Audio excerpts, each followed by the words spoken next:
மாண்புமிகு பேரவைத் தலைவர் வணக்கம். ஒரு வாரமாக கை தூக்கி இன்னைக்கு வாய்ப்பு கொடுத்த பேரவைத் தலைவருக்கு நன்றி தெரிவித்து, மயிலம் சட்டமன்ற தொகுதியில் வீடு ஒரு அணையில் கேள்வி தந்தா நன்றி எல்லாம் ஒன்றும் சொல்லணும். கேள்விக்கு வாங்க முதல்ல. உங்கள் லெஜண்ட் சரவணாவில் அக்ஷய திருதியை முன்னிட்டு தங்க நகைகளுக்கு பவுனுக்கு 2000 ரூபாய் தள்ளுபடி.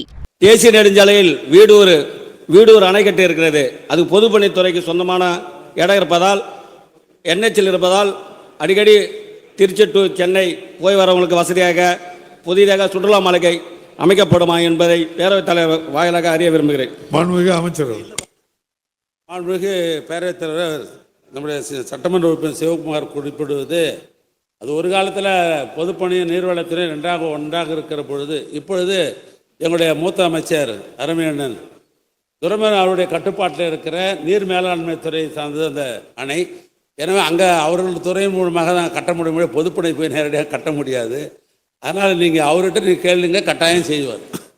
மாண்புமிகு உறுப்பினர் என் அசோக்குமார். மாண்புமிகு பேரவைத் தலைவர் அவர்களே, பேராவூரணி பேரூராட்சி என்னுடைய விருந்தினர் மாளிகையில் தந்தை பெரியார், பேரறிஞர் டாக்டர் கலைஞர் அவர்கள் எல்லாம் தங்கி சென்ற விருந்தினர் மாளிகையாகும். இப்பொழுது அது 60-70 வருடம் பழமையாகிவிட்டது. எனவே புதிய விருந்தினர் மாளிகை தருமாறு அன்புடன் கேட்டுக்கொள்கிறேன் தங்கள் வாயிலாக மாண்புமிகு அமைச்சர் அவர்களை. பேராவூர் அடிக்கி மாண்புமிகு அமைச்சர் அவர்கள். மாண்புமிகு பேரவைத் தலைவர்களே, நம்முடைய புகழ்பெற்ற மும்மூர்த்திகள் அங்கே தங்கியதாக நம்முடைய சட்டமன்ற உறுப்பினர்கள் குறிப்பிடுகிறார்கள்.